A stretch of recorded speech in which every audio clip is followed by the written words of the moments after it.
Another DC video, this time Batman, the 3 Batmen.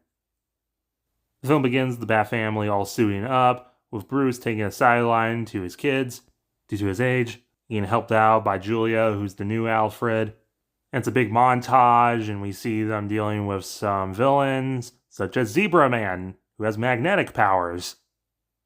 In fighting Zebra Man, they also come across Batgirl, who's excited to finally meet Batman, but Bruce kind of hints that his friend Match has already met her. We have Alicia and Julia kind of like on a call with each other and doing the same kind of Oracle thing. But then when the Bats are all stopping one bad guy, they lose track of him, just for a new Batman to find them, and his fire sword. The police are investigating, and they rule out Firefly being involved because they have him locked up still. But Gordon gets pulled away by Paxton Powers, one of the richest people in the world, and he's trying to show off this new thing that will help the police with their crime fighting. The Rookie Bot. Finally, the Batman will be under the police jurisdiction with this cool new mech suit that can also go autopilot. Jim is uninterested, it looks like a rabbit. But Paxton's like, well come on, it's made from nanocarbon, it's like basically indestructible. We gotta need something better than just the Bat in the League to save Gotham. But Jim's like, well, we can't just militarize the police force like this. It's unethical to use that kind of force on civilians. We cut to the Bat family hanging out at Wayne Manor, and Julia tells Bruce that somehow Cass found a Navajo dictionary and she's somehow being able to understand that better than English. Bruce is just happy to finally see her understanding verbal language. He checks the TV and they have a story going on. From a massive upset in 2016 to a surprisingly underperformance in 2020. Even from jail, Lex is trying for another time as president. We bring you live to debate. We see Waller and Lex at the debate stage, and the moderator is asking questions to Lex about why do you think so many Americans are scared about you becoming president again.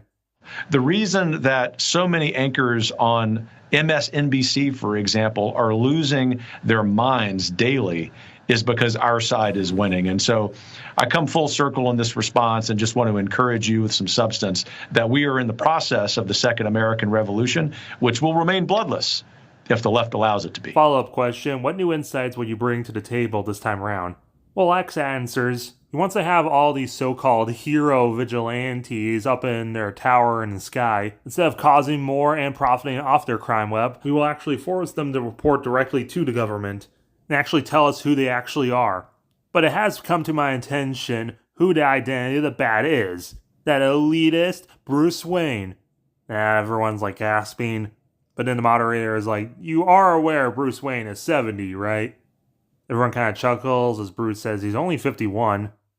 But this is interrupted by Alicia calling to say they got something. So the team suits up, heading out to find Magpie as Rob being at Tiffany's. They eventually make it, do their thing. She tries escaping, but then that other Batman arrives. Batman! How'd you get here?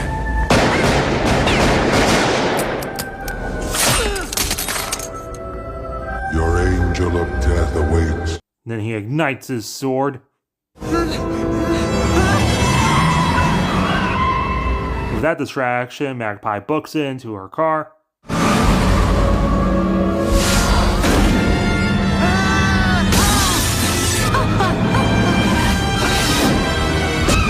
Her car is sent flying, crashing into the other building. Batgirl saw this and tries to investigate. Lord! He is Batman! Not noticing the other Batman behind her as she gets pushed off the edge. As Damian sees, too late. No! Jim Gordon and Harvey Bullock are on their way. And Jim has this like kind of awkward conversation with Harvey as he's trying to ask him about like, hey, you know, Barbara is living with Alicia, and she kind of has some stuff in common with Sarah, you know, my girlfriend. And Harvey's like, yeah, whatever. Jim's like, well, I'm just trying to get some advice because, you know, I know you guys all have something in common too, and I'm just trying to understand them. And Harvey Bullock is like, what are you talking about? He's like, well, you know, you're all trans. Bruce notices the situation and heads down. Oh, man. Leicester. Call an ambulance! Dad. Barbara?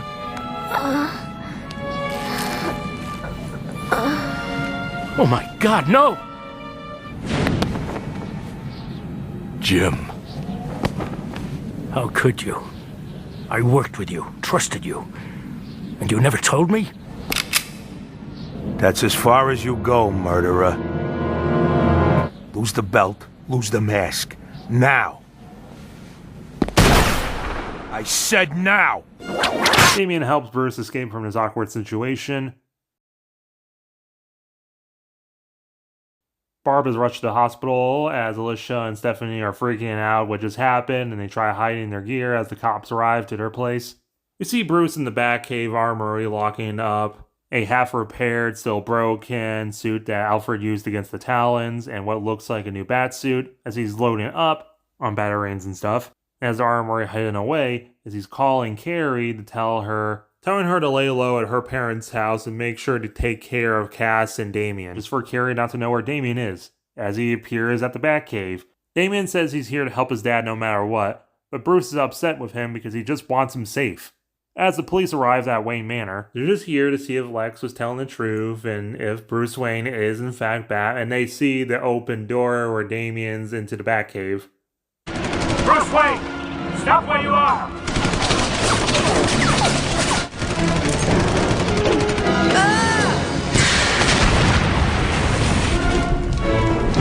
Fire!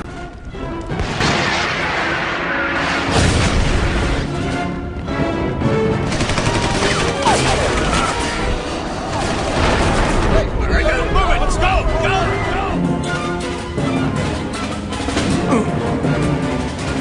Batman! Don't! Whoa! Bruce swings them to the Batwing that was still in boat form from the opening montage. Oh no, Wayne. No vanishing act this time. No! Keep going, sir! Keep going! Knock it off, Jeeves! With Julia helping out, they escape. Try taking off, but there's too much damage and they're not getting enough air. Bring your craft to an immediate halt. This is your only warning.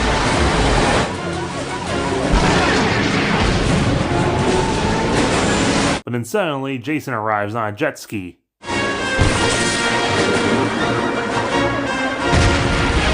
He helps them find a place to hide the Batwing, and they get to a dock. Carrie with Cass is able to find Alicia and Steph, whose investigation was cut short so they can go deal with the Batman. So the girls suit up and head out to figure out what's going on. Also, Alicia gets a cool new outfit. In the hospital, Barbara is alive, but she's paralyzed from the waist down from the fall and crash.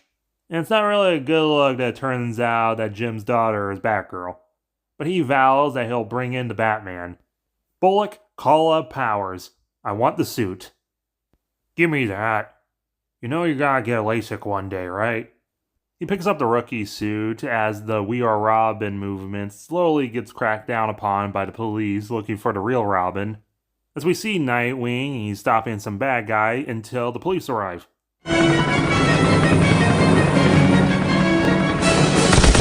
Cut back to Bruce, Jason, and Damien, and they're under a pier, and Jason introduces them to their help, guy they found known as the Creeper. He's definitely loony, but he's a victim of the clown and is willing to help us. He's been helping me for all this time. They try to come up with a plan to clear Bruce's name, but he's just sitting there defeated, and he thinks out loud, they lost everything. His parents, Ted Grant, Lucius, the League, my health, Alfred, I've lost everything. Even my own home. But Jason assures that both his sons and this creepy hobo will do anything in their power to help him. Clear his name for whoever actually is killing people. Which cheers Bruce up enough to realize, oh yeah, the Outsiders. We're going to need to make contact with them to help. Stag and Lightning are all the way back in Dakota, but Katana, Metamorpho, and Signal are all in town.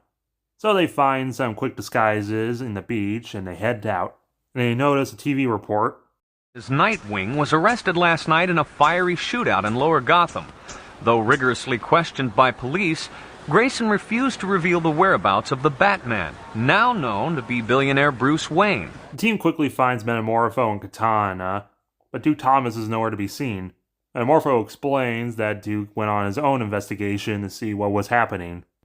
Back with the girls, they're investigating the parking lot where they last saw everyone, and they notice some blood from when the Batman fell off the car when Magpie drove over.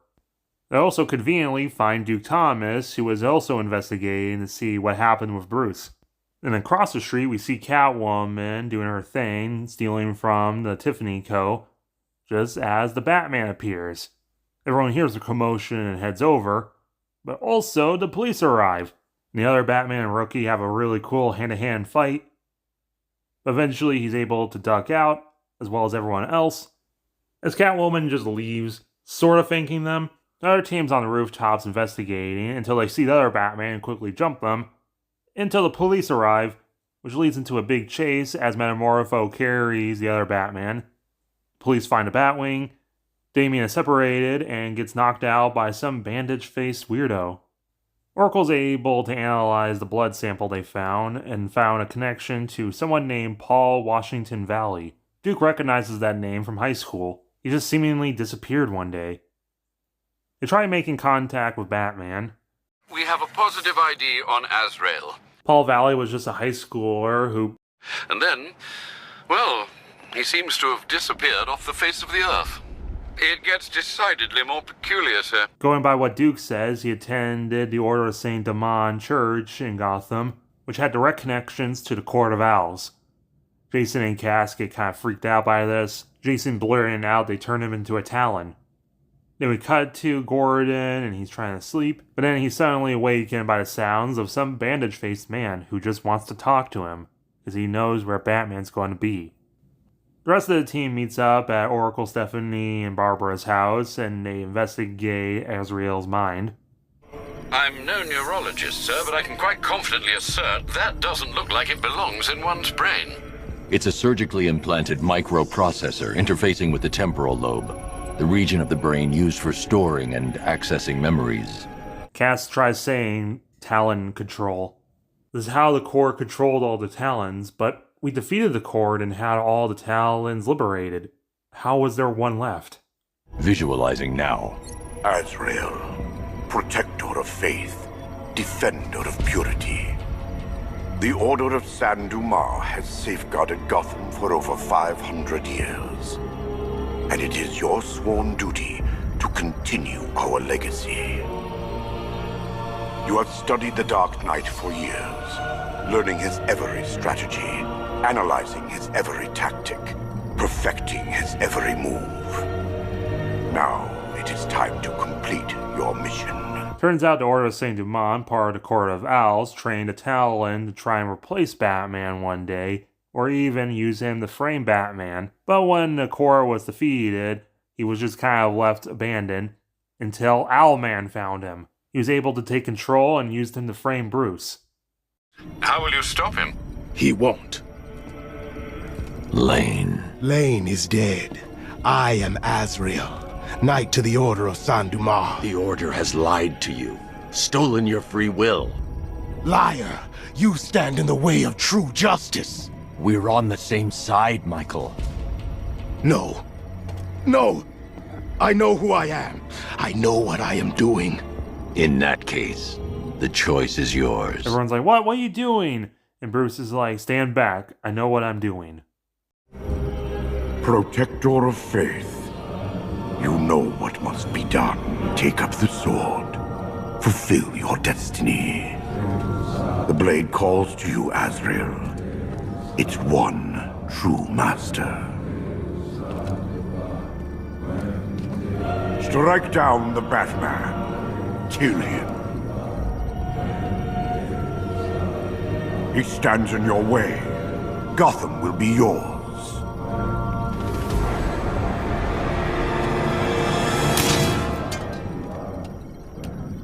I thought myself the instrument of God, not the tool of man. He rips off his mask, and Jason and Cass quickly go to dig out the chip in his head. But then that bandage-faced guy appears again with Damian, saying, doesn't matter, my plan's already in motion. I take it you're here to stop me? What do you think? I think you're too late. You're a killer, a psychopath. I will stop you. Really? But you look just like Bruce Wayne. It took time, of course, to find the perfect donors, to graft on the flesh, and finally to lose myself in order to create this. 6 people died. Unfortunate, but necessary to complete my plan. Why would you believe good old-fashioned revenge? Revealing that he's Alman, and he explains his backstory. Long ago, back on Earth 3, during that fateful movie, I assume much like in your world it went the same, but in my case, the Elliot family took me in, and boy did they squander all that money they inherited from me. They had me locked up in Arkham Asylum so I couldn't protest, but after 15 years I broke out and I got my revenge. Eventually found the Elliot's connection to the Court of Owls, I gave myself up to become a Talon. And eventually I slaughtered all of them, taking over the Order and helping found the Syndicate. Unlike you, I actually stayed with Selena and we had Damien. She protested me trying to use Damien as a Talon, but the Labyrinth silenced her. Then you came along and took everything from me. You disabled the bomb on Earth Zero and left me to die, but I've survived. I came back and I will destroy your life like you destroyed mine. I was the one who sent you to your world's Court of Owls, and I destroyed it so it would cause chaos in your Gotham. And eventually I will go back to Earth Zero and destroy the multiverse. Bat thinks Al's insane, just as the police arrive and the rookie drone comes crashing in. As Gordon's told over comms that it's on autopilot, Damien's able to break free from Alman and everyone fights the rookie, managing to temporarily knock it out. So the teams decide to split up, with some staying behind to deal with the police and the rest going to chase Alman.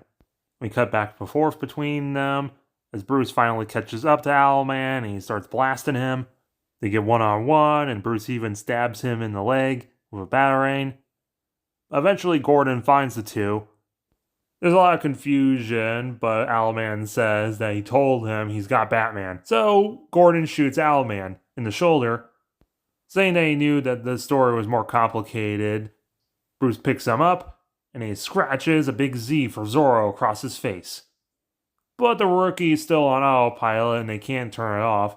But luckily Damien finds a loose wire and is able to fry it. Bruce gets locked up as everyone scatters.